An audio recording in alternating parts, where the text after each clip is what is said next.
Bien, tu fais, Billy le Kamalo Banaïvele.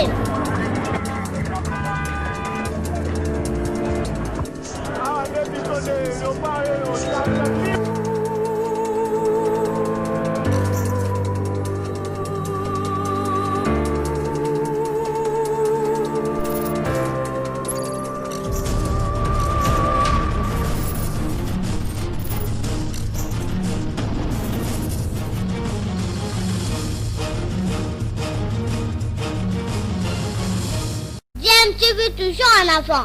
Deuxième partie, à le rendez-vous des auditeurs. Émission Nabino, oui, deuxième partie, Zarami consacré à l'appel Nabino, Botuna Kamituna, Banaba invité Nabiso, deux invités Nabiso, merci beaucoup parce que Bazana Nabiso toujours na Lola Kaya Radio Liberté Kinshasa, Deko Jean-Baptiste Bomanza, Boyebiye, et puis Madame Philomène Touloula Mbombo Kachala, Bazana Nabiso la première tranche, Bolanda qui analyse Nabango, deuxième partie, Bakosa la résumé à analyse Nabango, on détruit Sabino Zela, Boko Kabongo Ko Benga, Pona Kopé Sabongo, ba réaction Nabino, ba question, ba préoccupation, tout ba complément d'information par rapport à la sagesse de Zolobela, les prorogations. Il y a 4e prorogation état d'urgence sanitaire en Nambo Cannabiso pendant 15 jours encore. Et ça qui depuis le week-end dans le Parlement. Donc voilà, il faut 15 jours encore. Il y a situation Zanango. Est-ce qu'il faut continuer toujours la prorogation? C'est vrai, les conditions sont difficiles. Mais au retour, qu'est-ce que l'État a signé pour que les conditions n'abisso pèsent à l'Alger, biso population congolaise. Donc voilà. Tout ça, ma solution élection, il y a premier vice-président de l'Assemblée nationale. En remplacement, il y a Jean-Marc Kabou. Et puis, guerre, topé bras de fer entre premier vice-ministre chargé de vice-premier ministre et ministre de l'Intérieur, na gouverné à ville Kinshasa, na Italie, construction, topé modernisation et à marché central, il y a Kinshasa. Maman Philomène Mbote. Merci beaucoup na ndenge au patienter pour la deuxième tranche. Mbote pour na conseiller Jean-Baptiste Bomanza. Merci beaucoup maman. Philo to bananayo na lingi opesa moi résumé, c'est vrai que tout balanda qui sur première tranche basé sur scotché bazolanda sur la deuxième partie ba mususu bazolanda qui yote na première partie opesa makanisi na yo na Italie prorogation état d'urgence. Jusqu'à quand et cause à la levée, situation cause à malamu na mboka na biso. Et puis est-ce que c'est normal que tu continues l'état d'urgence au regard de la situation, il y a pandémie n'engue zozala toujours likolo lelo na mboka na biso. Na lobaki pe na zozongela état ya urgence ezali malamu parce que ezoko aider ba kondiamboka ba lutter contre Covid-19. Mais oui, bien que l'état d'urgence paie et ceux qui prorogation, ben kaka des prorogations à prorogation, il faut total à libumouya peuple parce que toko banga maladie à corona, kuto na moni et ba population mingi ba bandi déjà kuwanga na yango kezali, toko ya kokota siko na oba bengi liwa oyo ya nzala. Wana pesa malamu te donc nyoso tu wana ezo senga ke ba continuation mboka batala soki balingi ko prolonger baye ba kopesa ka explication botiki peuple kuna batosi vraiment coup de chapeau na peuple parce que tour oyo na moni en tout cas batosi et je crois que soto ko continuer kaka boye tozala na l'état za ko tia mibeko et ko za kitoko makasi parce que vous comprendre que peuple congolais azaka na ye moto ya mindondo te atosa ka mebino be sengeli to sakapé par moment peuple azana nzala tozana sûreté tozomona nde bato baza kolela pourquoi parce que vous préparez quitter bino pe vous préparer quitter crise oyo ba peut pas préparer quitter parce que so ba préparer ki ba mzusu ba koka ki ko luka ba misala peut-être na libanda oyo ezali bon il y a centre ville lelo oyo bokangi ba ville ça fait combien de temps ba bazaki ko kene misala ko se débrouiller ba nini ba ozaki na ba bureau ya ba kontina bango bo pe bozong si bango na bandako. C'est bien, mais il est temps parce que ce que l'on a prolongé dans le bas qui ango pesa explication na peuple et le koni bosalaki amélioration nini ezali par rapport il y a état d'urgence oyo ba mesure ba population ba observer or to monique ba observer mais na ba chiffre ezaka ko continuer ko mata oh non 300 morts et boye contamination de contamination bon ba contamination en gros toloba ki ango petolobi que bo pesa ba journaliste makoki o esengi ke ba kenda kapé ko lakisa réellement batango bazali contaminé parce que ce qui pour communication est comme une doute et quand il se fait doute et pas il y a peuple batu bako yoka kaka bino na ba télévision te parce que tuna nga motuno lobi ke bamsu bazana ba courant te to lobi bokeni na bazando na minute to zolo ba awa so okena gambela okukuta ke agglomération eza makasi batu batondi kuna mais bokendo pesa mbongo wa covid kuna batu ba informer population que voilà période to bombaki batu ke boya te boyena boye yeba misiko to zokende liboso to lobi boye liboso to bombaki bino chiffre wana emati parce que eloko boye na boye et salamaki na minute yo tozoko prolonger pona ke to sala boye na boye tout ça tozomona ke tant bo prolonger kuna Gentili Ngombile komi nango tant ya ye abongisa ba marché na ye abongisa wenze yango na lobaki ke okobongisa wenze na sima ya mokongo ya moto eza lokola ke ozobeta masasi na sima ayebite. Ozo comprendre sengela ki olakisa lokasi na yo na population ensemble oyebisa par exemple que samedi to lundi boya te bongama po ete to lingi to bongisa marché bino bokanga ki zandu te ndeko meda pona ko bongisa zandu bokanga ki yango te pona ko bongisa marché bokanga ki yango pona maladi alors soki mibeko ezali mibeko esengela ezala mibeko pona mutu nyonso yango na lobaki ke il est temps que le peuple a comprendre que coalition ou une perception nungu parce que tout le monde même yé mon gouverneur azali ko to sa vice premier ministre était to que n'est pas ministre na bango bato sa président de la république était to comme une politique o ya état ya banani et to eloko ni yango na lobaki pe na zongeli ke soko moni mokonzi babandi ko boaka ye na ba musicien na bandi ko ça fait un peu sérieux ezolongwa voilà pourquoi to sengi que bakonzi solo va se préparer pour remplacer médiocrité aux alliés au sommet il y a l'État. Merci Mingi. Merci maman Philomène.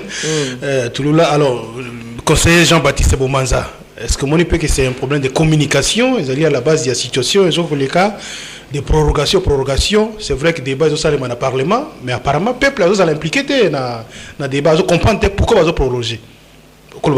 Bon, je crois que dans une certaine mesure, le problème de communication peut aller.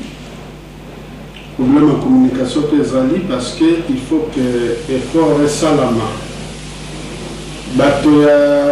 Riposte, il faut baser la cellule de communication où il y a population pour les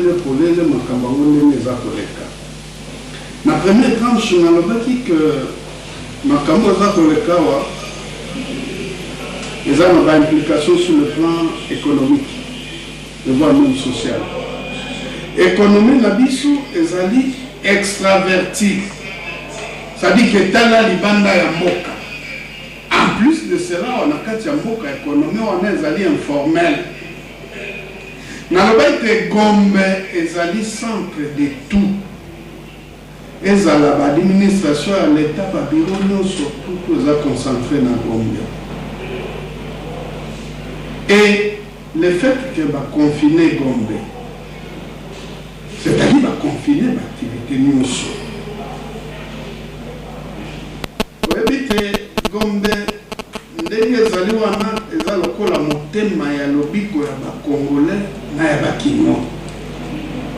Raison d'avancer qui peut nous confiner comme des qui épicentre il y a virus. C'est quoi épicentre c'est le monde. Et comme ceux qui n'ont pas météo, comme ceux qui n'ont pas limité, Tanzanie. Mais il faut qu'autant là. Si quoi la prorogation on a soin nanga eza prorogation yeza là où ya suka. Pour au moins ba pays mususu africain na landa exemple à Sénégal. Dans la ligne Makambo Salam de Sénégal, au moins Balobaki couvre-feu, tout ça. Mon population va tomber au Sénégal, Makambo a couvre-feu. Tout le but est que pas M. Salam, mais tout tenir compte, il y a fragilité, il y a économie, il tout tenir compte. Il faut que Bakonzi Sipoyo, Bassala a commencé par le président de la République au Babengaka la remise en cause. Parce que après Corona et avant Corona, il faut la réflexion pour mettre en place un plan de sortie de crise. Le plan de Kumopanzi Sango et Sengeli qui est un remaniement. Pourquoi je le dis? le nombre de membres du gouvernement est un nombre de fantasques. Ceux qui 65, ceux qui 66, c'est trop pour un pays qui a une économie compliquée, et une économie qui ne prend pas en charge tous les besoins de la population. Il ne faut pas revoir la composition du gouvernement. Ensuite, comment on peut redynamiser les secteurs locaux. L'agriculture, qui est ministre de l'agriculture, dans le samedi passé, ce qui a solo plan où il y a ça dans le ministère et qu'on a matérialisé, je crois qu'il peut y avoir tant soit peu soulagement dans ma cambo et lobby koyabato. La canisipe, corona yo et pesibiso maël. Au moins l'une comme bandi sango. Les bosseurs bandés kozalawa bakonzi. Ata moi de tête, moi fièvre à kamati avion à Kepoto. Moi là ils sont autocanganés, confinés en Kinshasa na Congo. Et ça peut interpellation pour babongisa pe ba centre hospitalier na biso. Batie la biso ba hôpital ya Malonga. Pote ba hôpital wana eye bakosa de sakaba na mboka ndenge koki. Oye bien wa biso tozalaki liboso ba mboka ebele na Afrique. Ba africain du sud ba banda ko ya komisa de sawa na Congo. Atebele. Je me rappelle nous encore à l'école primaire et même à l'école secondaire. Tous allons qu'on a soins de qualité et gratuitement. Donc, il faut que Bakonzi va réfléchir autour du plan de sortie de crise.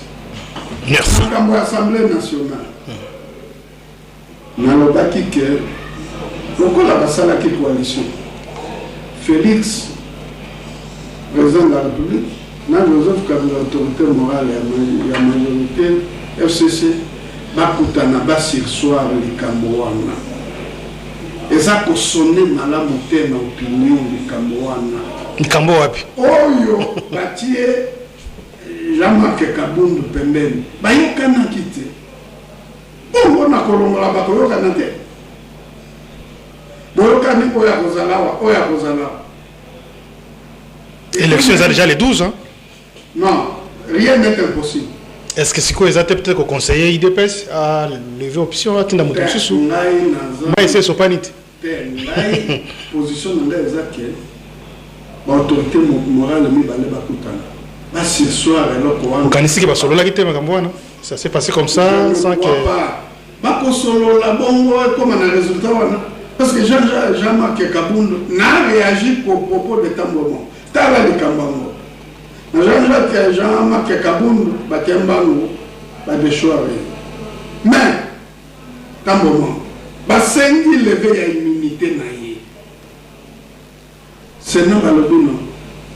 Pour livrer était que soit 2 poids, 2 mesures. Au Moka et sengeli tambola kana molongo. Mboka sengeli tambola kana moto saka mibeko. Ngai naza koboya kesima. Et à comme la biso ba crise mususu anokasi crise de. Merci beaucoup. Merci. Makamba vice-premier na gouverneur.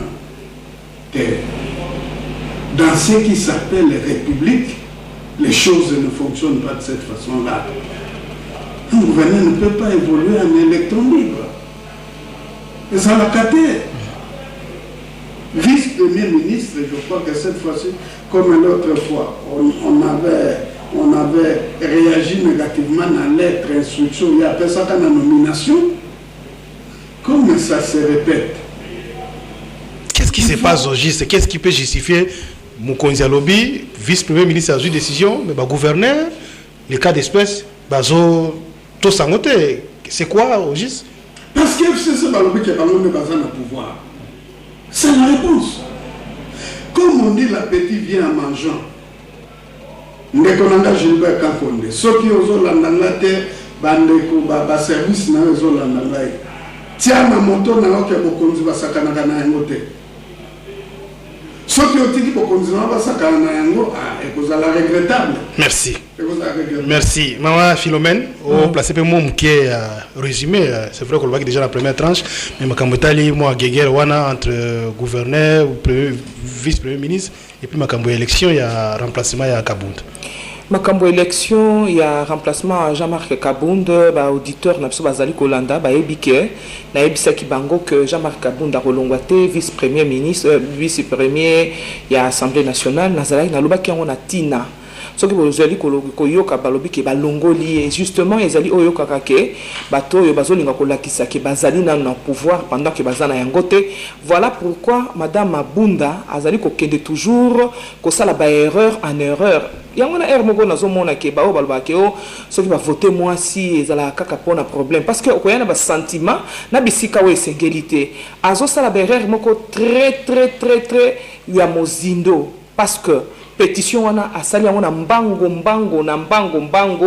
moto ya pesa ki pétition azalaki nanu na sous mandat ya arrêt et puis esengi makambo ebele pona pétition et comme réellement pétition liboso ya Assemblée nationale, c'est-à-dire il faut d'abord accepter en Assemblée nationale et puis yemoko mutakoma ki pétition esengela ka ko pesa explication et puis en dehors de ça muto ba komeni lettre il fallait ka ko pesa explication ya makambo botuniye population a lobby azolanda biso Jean-Marc Kabound asali o bango bazobenga arrogance liboso ya perchoir te bande konanga oya kindoki moto ya fingi mwasi alongoli mwasi motakala longoli bilamba na miso ya bato na bisika oyo ya peuple liboso ya perchoir c'est vrai ezalaki bongo Alexis Tambwe Mamba et liboso akei na radio Top Congo afingi président de la République que azali likolo ya mibeko ayebi kotosa mibeko te asali o babengaka diffamation sikoyo moto yo abandaki kotumbola bato kolakisa impolitesse batikiye c'est notre dossier sikoyo Jean-Marc Kabound oya ke justement ko répondre kolakisa peuple congolais que bokoki kondimate ke mbongo na bino et que ndaka na makambo ezangi lokola ka ba congrès les missions les rendez-vous et appels là pour ça information na lingi oza maloba lingi au fixer au sungabandi va comprendre est-ce que Jean-Marc Kabound a déposé plainte na justice ndenge ba premier a déposé la totale la justice ya mboko parce que tu que la justice élève la nation bala kisa noir sur blanc comment est-ce que pétition wana et ana kindoki na simana yango ezali entaché de beaucoup d'irrégularités et ce que tu continuer kozala kaka na Assemblée nationale ya modèle oyo na yebité bango siko yebi bazotelemela nini lokola po Jean-Marc Kabound temta mibi misaki député ni UDPS azalaki na mboka oyo bango ndi ba organiser ki ba élection ba yebi comment ba traite ba salaki Assemblée nationale na bangwana po ekoma mouroir isika ya ko bomela pour pouvoir en place c'est-à-dire bazo sala tout mutunyo surtout à na assemblée parce que so balobi qui sont pour le quoi ba yebi ke bazé belé on n'est pas que peuple congolais a voté bangote. Peuple congolais yebi mutuni yo ya votaki et na ba o bango basalaki ya kotia ba et bimaki ebele bato ba votama normalement batikala na cité ba oyo bazali na kukuna na assemblée et ça oyo bango batiaki mais nzambe akosukisa bango parce que nzambe asana mboka oyo et puis Jean-Marc Kabound longo parce que tant bazo simba Jean-Marc Kabound ils ont des présidents de la République bazo simba parce que c'est une coalition na coalition toyokani ke UDPS akozwa vice premier ya Assemblée nationale et ça coalition ezali boyokani siko bango bazo laksa bato ba laksa population o bazaka bazo balandaka bango bakanisi ke ba population bazaka bazo bango ba population basi ba yebi bango plainte ko changer ni ceux qui déjà ba fixer calendrier élection tout ça o yebi moto so même ceux qui Jean-Marc Kabound ozali na za mongala te mais ya adach boko na monoko ya bino lobaki ba pekisa ka moto akenda bokila mais o ya sa kendaki o eza moi passe donc basi ba kota na système eli ko lobanini mbwa swimbo omo te bimela biso na bakimono omo ni te ba tamba simbi oyo aibi azwambongo na jekamine ba continue bango ba bimike so bo simbi mboka ko panzana bino bozo comprendre que tozana batunini bazo ko diriger mboka na biso système wana ekokweya nzambe azali kati ya mboka oyo ekokweya na médiocrité au sommet de l'État. Merci beaucoup, maman voilà. Philomène. Ils ont qui résumé. Il y a il faut penser qu'il y a l'analyse. La première tranche, tous les auditeurs rapidement. Rapidement, maman tu la composition Assemblée nationale. Vous avez dit qu'avant qu'il y ait une élection, Baninga Mosusu, la MP de l'époque, nous disait ouvertement que nous aurons plus de 350 députés. Bazala qui Kolombayango, et puis Salami. Et puis que Batomousou Bazali, même la machine a voté dans la. Basali, la nomination Koleka. Faisons, moi, calcul rapidement, il y a arithmétique. Élection Salami le magnifique.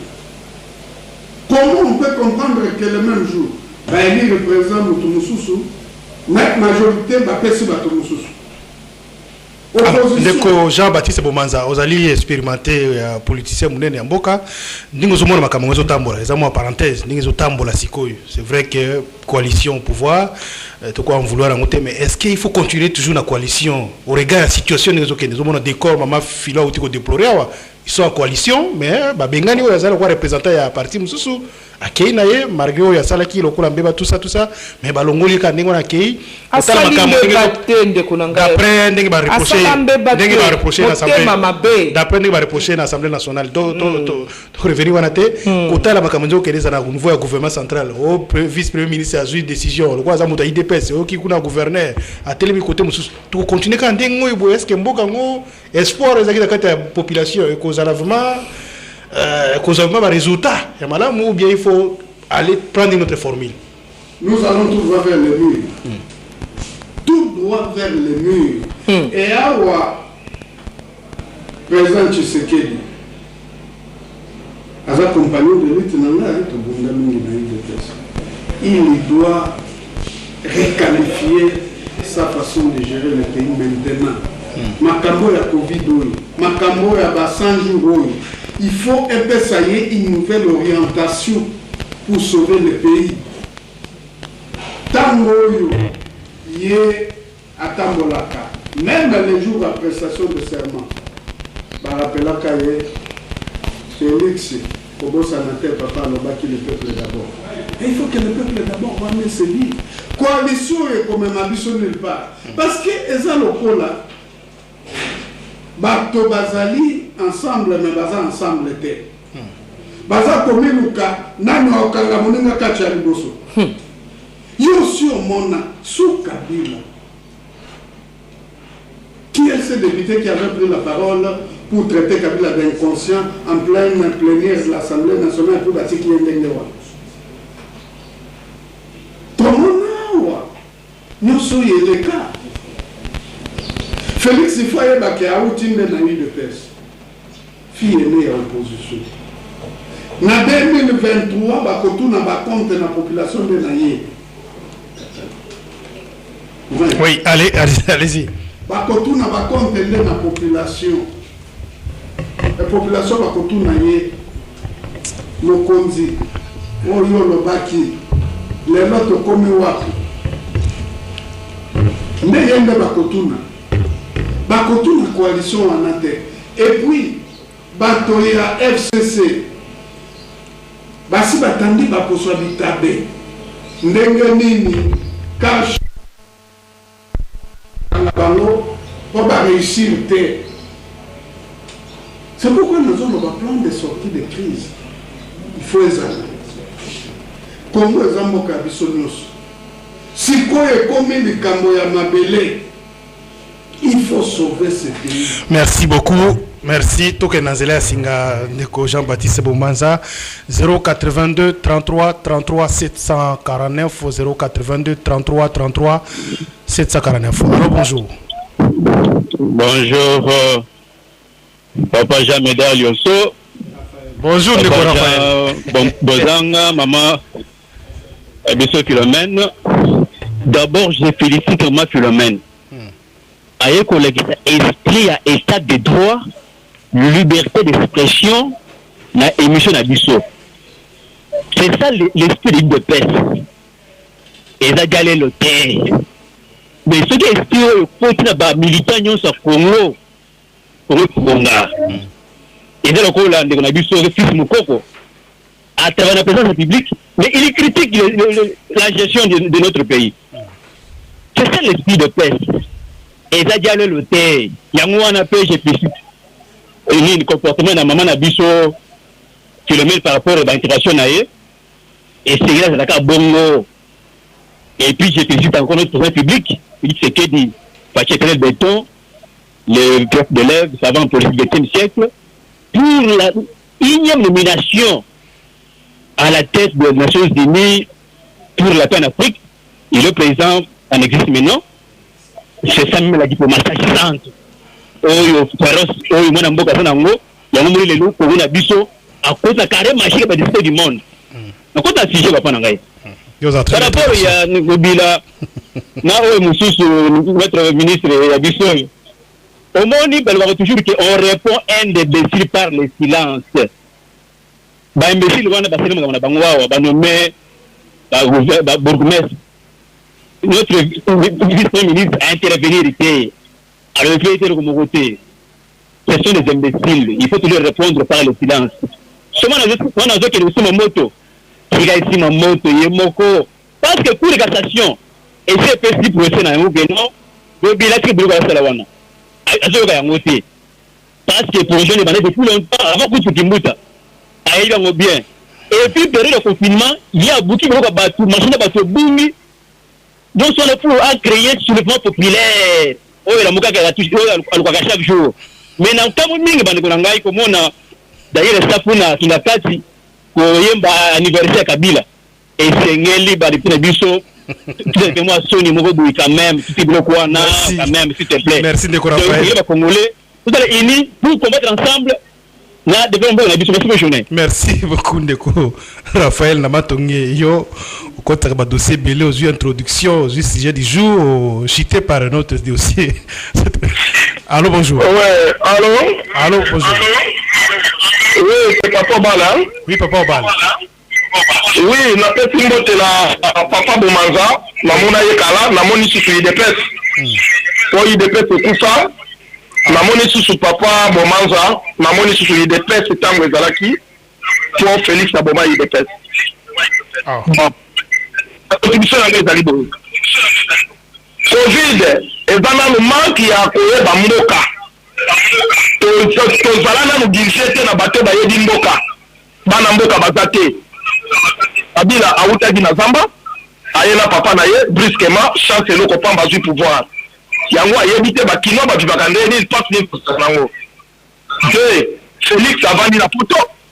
Aye mangu na sima papa na ye, ayebite ba réalité awate. Ale azu pouvoir.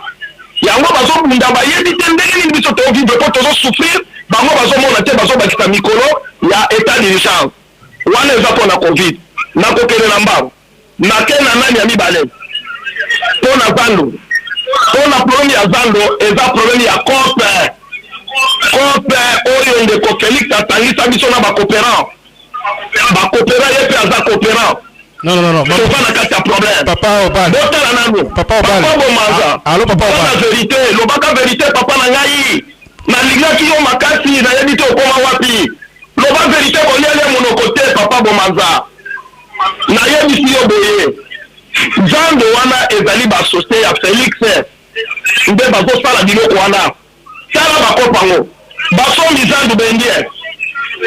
Basombi inter bendie. Kamere awa Jamal indien. Papa, boteki mboka. Merci Papa beaucoup. Bomanza suke pembe binyo. Mbongo yoko kena mo susu wapi. Tika. Merci beaucoup, Papa Obal. Aux mingi mais terme mususu eza peza malamu te pona média ba coopérant kobenga ba autorité ya mboka eza peza malamu te surtout sozo cité boye zo pesa malamu te na ndenge ya musala na biso ce que globaliser ba coopérant ya mboka on peut comprendre mais quand vous dites que président république za coopérant gouverneur za coopérant et ça passe pas trop bien na presse pour éviter ngo très prochainement 082 33 33 749. Allô, bonjour. Allô? Bonjour. Allô? Bonjour papa, obengi biso wapi? Nabengi papa Monga Foula, c'est Rodrigue, hein? Oui, Rodrigue Monga Foula. Oui papa, merci. Bon, on a intervenu par rapport à ce sujet que vous débattre sur le plateau. Dans les gens qui sont papa et maman, dans le plateau, va conseiller beaucoup plus le président Félix Tshisekedi. Parce que je constate que le président Félix Tshisekedi actuellement a plusieurs fronts qu'il affronte. Nakati à l'UDPS, il y a des petits conflits entre les différents membres de l'UDPS. Actuellement, nous constatons également qu'il y a un petit conflit entre l'INC et l'UDPS.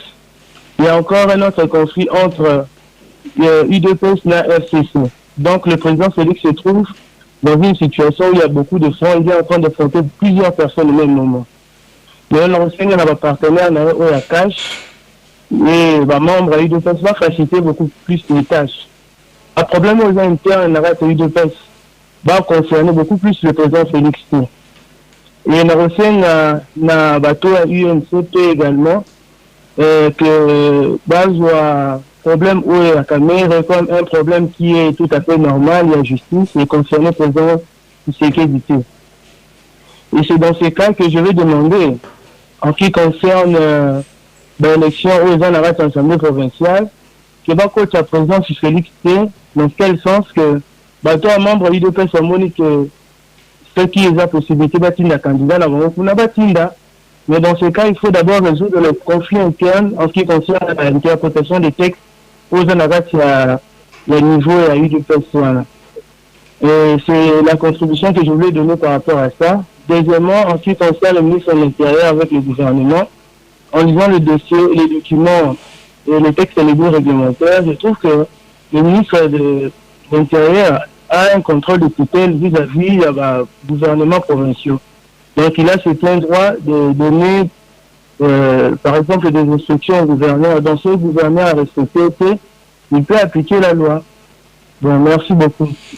Merci beaucoup, Ndekulabiso Rodrigue, je crois, c'est ça. Na Monga Fula pour la contribution à 082 33 33 749. Allô, bonjour. Bonjour. Allô. Bonjour, papa. Allô. Oui, bonjour. Allô. Osananzela Singa, bonjour. Oui, bonjour, papa. Allô, mesdames. Tozolanda malamu, question na yo, bengi biso wapi.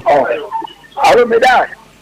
Osananzela Singa, tozolanda malamu. Le bana maman Philomène, maman Philomène. Il y a le mec, même Kaboul, avec il sort la tête haute.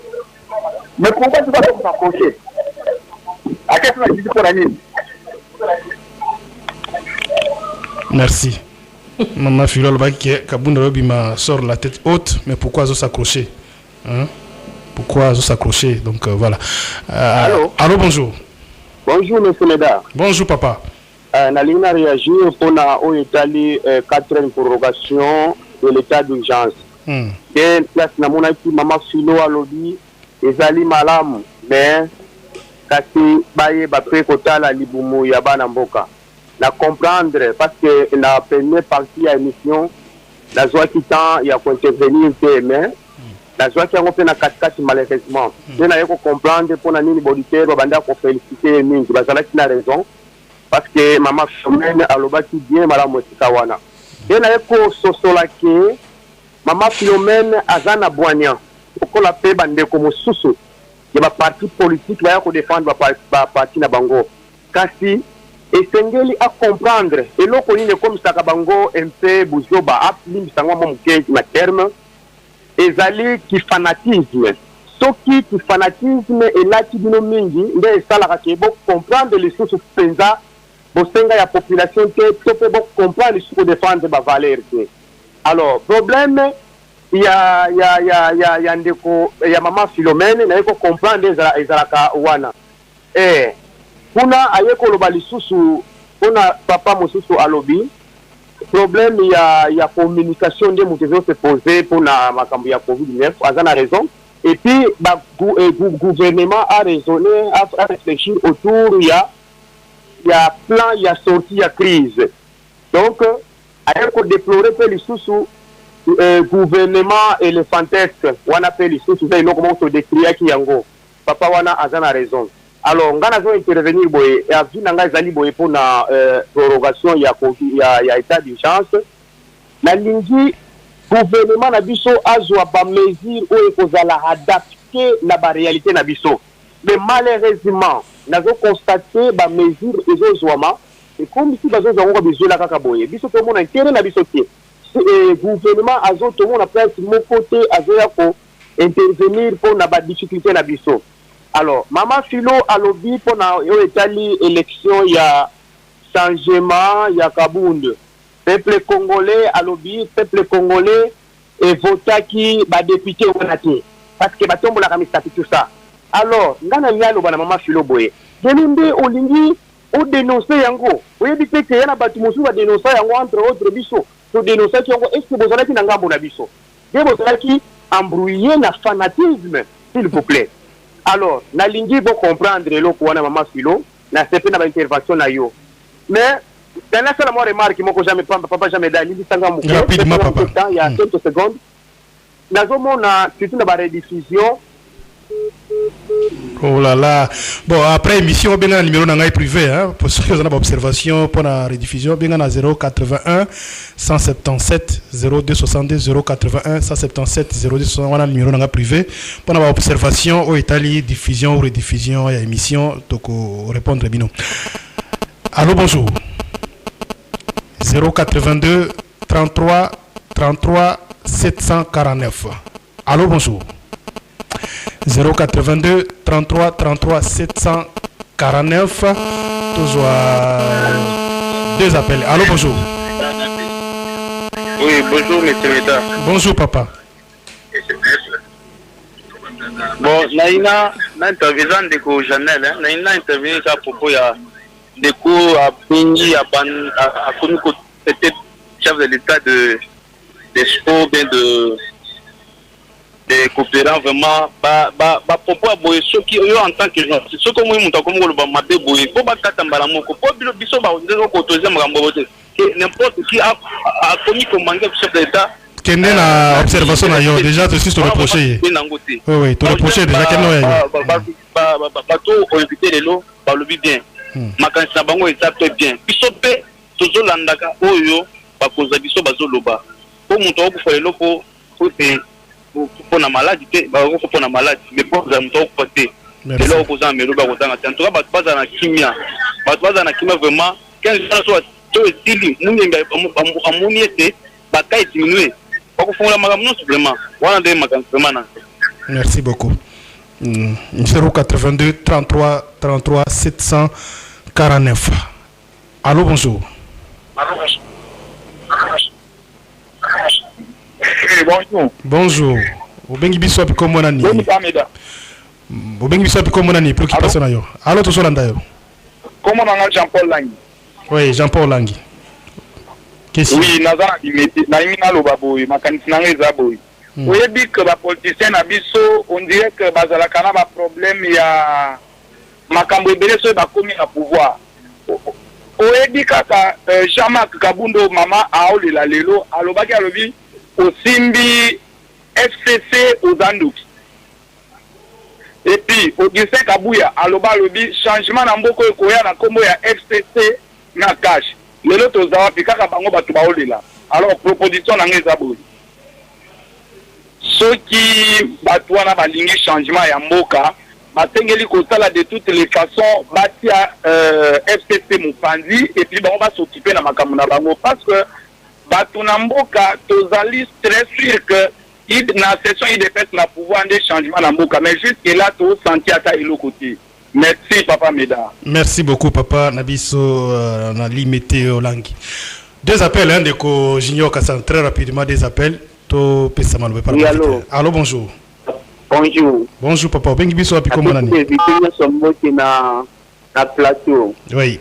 Maman Silomé na CP na eki lelo ayebi ke l'élection salamaki zaki de l'élection moko ya tricherie.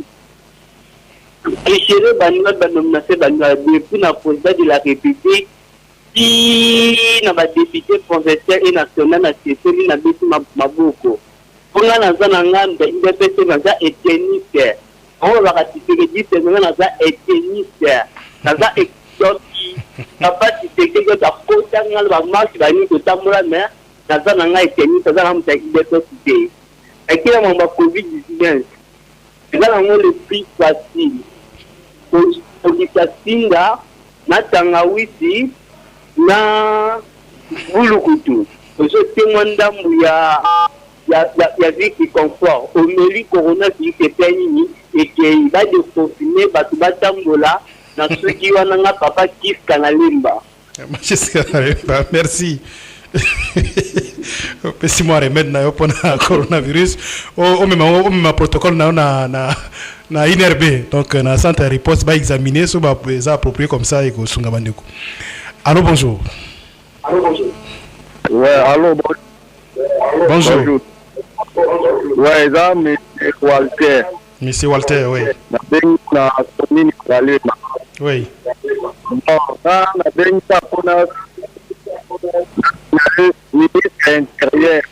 Communication, c'est bien. Oui. Oui, tout le monde a été à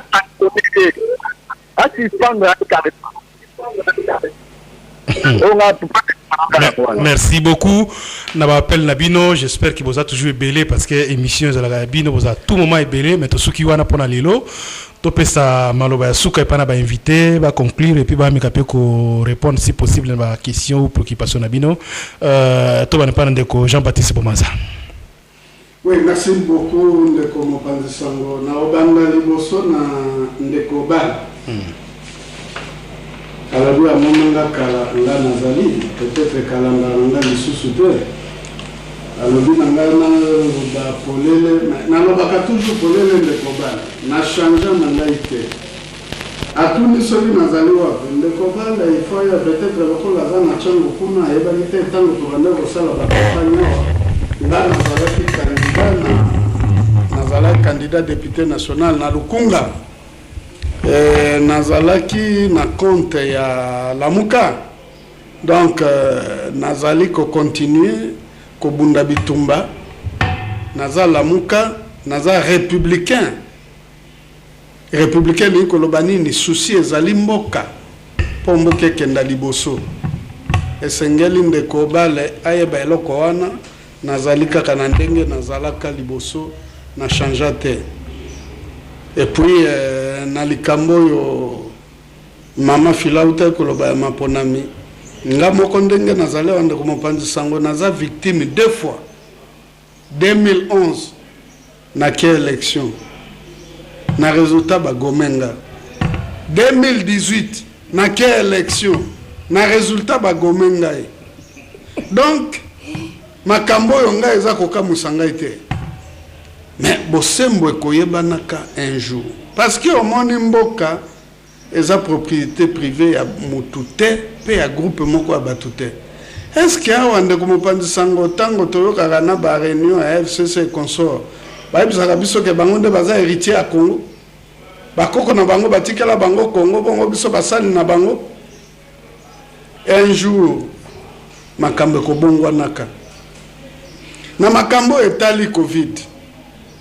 Nakanisi qu'il est temps, gouvernement Nabiso a commencé par le président de la République, basala lokola baninga bamboka musu bazako sala. Na landa même président Makisala lobby, il faut apprendre à vivre avec Covid wana. Parce que toyebi mukole ko atteindre pic na mukole ko silate. Et sengeli tobi ke la na yango bo renforcer ba mesure et qu'on permettre la population d'empêcher Covid wana ezwa bato belé. Et puis na sortie de crise wana ndenge na uta ekoloba na koyebisa mingi penza mokonzi ya ekolo, il faut voir comment réalisme et kokambayo pour coalition na bino wana et comme mayo musikate. Et puis en plus de cela, tango kota la plan de sortie de crise, non seulement on révisiter cabinet nayo, mais on révisiter le gouvernement. Nombre le qui est belé dans le gouvernement. Tozo kote batumusu bazolo banoa bientôt tozo kote récession. C'est-à-dire que ma coquille est cause à la mingité, économie na biso, et qu'on risque même à biso na banqueroute. Il faut qu'on ait les mesures adéquates. Il y a causoa pour tout survivre après Covid. Et puis, ma Camboya Alliance Nabinoyo, population dans sa grande majorité, bazaro se pela en alliance wanate. Oh bazola tela kabino ba kimono à tout moment. Oh bazo kanaka ba paralysé mboka soki bolingo simba bato bazu mosolo ekolo il faut qu'on raisonne plusieurs fois. Bitumba, oh, Tobuna qui n'a eu de c'est ça qui peut permettre impunité terre.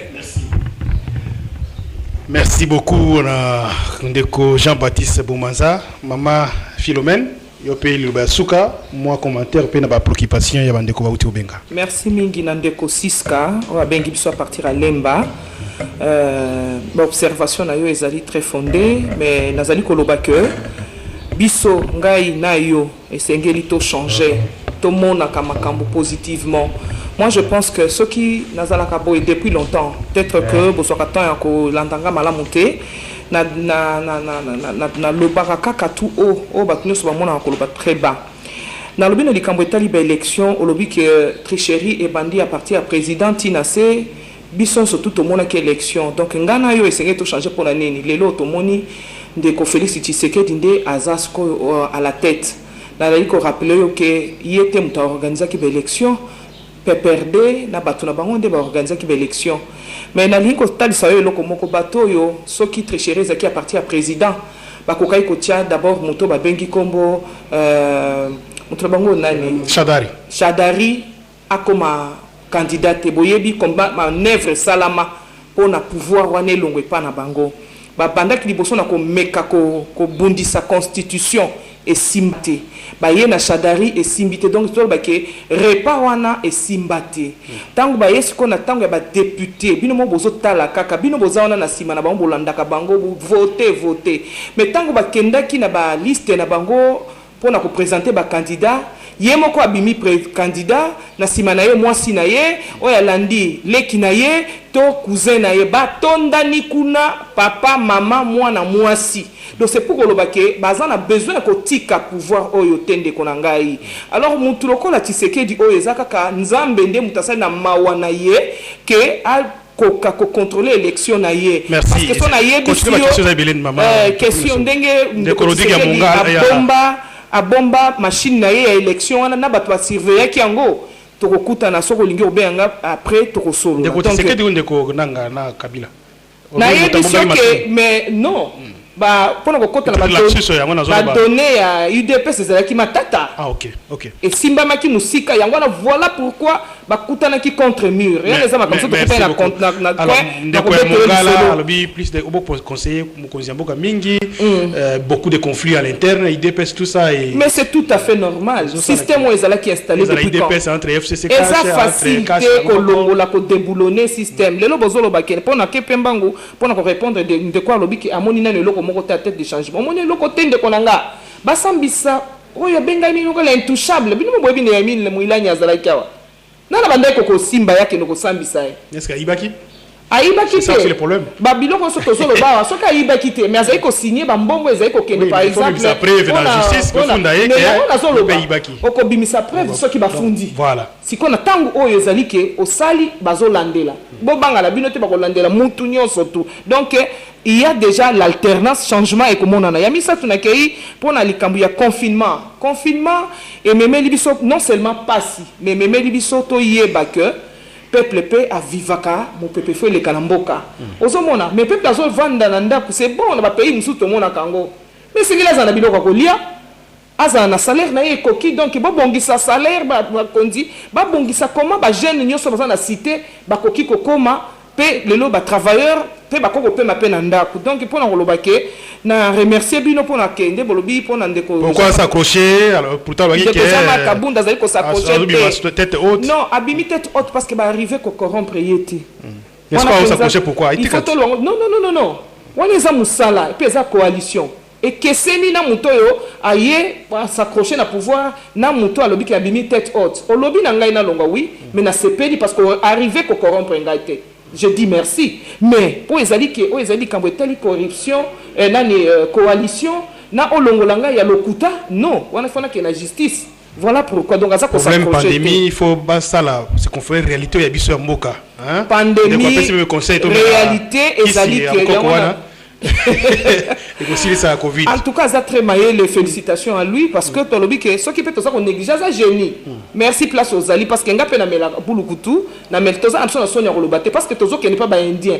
soko tayi biloko bazo pesa ka biso saka ba biloko ko ba bulu kutuka ngapela mela ko ngobolo ngala mela c'est ça mais c'est comme melango nde ezala malamu melango na citron kitoko makasi et puis pas seulement pour la covid mais melango kala ba kisa pe likolo nango nzambe na Jésus-Christ de Nazareth ko abatela ka bana remercie onigo intervenir mais abi azomi tuna et loko ni sala ba politicien abi o permettre expression peut-être bozo ba ko comprendre comme na pouvoir jamais Kabunda lobino tout le monde FCC azandoki Kabuya lobby ou a retouché développement ce qui changement dans beaucoup ezali FCC cash alors lelo bino moko bozo la subir papa yo moko monte alors baki ezo rattraper bino yo zo kamwa kute kuna ozo kende kutu wana baza bato ya musika directeur de cabinet pembeni ya président nzokanda ko il faut faire attention à ma déclaration à côté sakaye na ba pot de banane il faut faire très attention à ma déclaration politique non déclaration c'est normal tant on a moni ozo l'accent parce que ngana yebi otena ça 4 mi souté toye olobi nanga ozandeko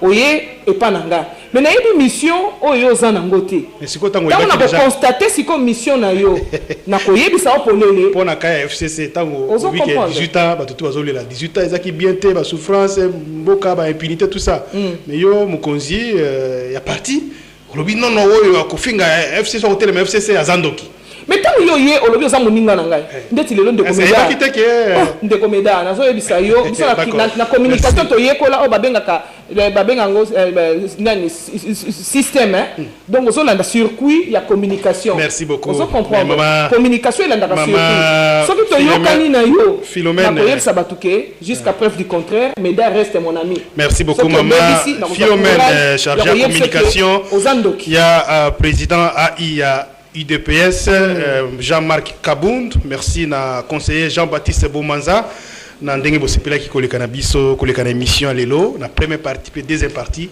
j'espère que bolandi ba réaction hein bato ba apprécier bino pour na échange ezali calme na moni ezali très chauté merci bango pour balandi biso merci mingi merci na Junior Kasanda zaki la technique ndeko David il fallait benga vraiment merci beaucoup Raphaël Abengi akumisinga merci beaucoup Raphaël azali fidèle auditeur Rabiso c'est vraiment je l'apprécie malgré intervention là bon c'est son point de vue azara président il y a parlement de IDPS hein en tout cas merci il faut de temps en temps les camarades mettre un peu tout pour ça ça ça Abengi singa lo ya et bon les kakape bo qui parle il ça président Kabound ali kabe Raphaël moi tout bazo bunda para à sa place ni hein azara matongi wana Raphaël, hein? Bien maman Philomène, hein? C'est bien bon, ça va contact, hein? Parce que c'est la base aussi. Merci beaucoup. Rediffusion deuxième partie émission Zalina à 23h na Radio Liberté Kinshasa. Première partie rediffusion 16h30 puis 20h na Radio Liberté Kinshasa. Botika malamu puis première partie pour l'adoption internet pour bandeko ya poto. Ndeto kutani lobby boko zalana ndeko Maxime avec d'autres invités de na kutana bino mercredi.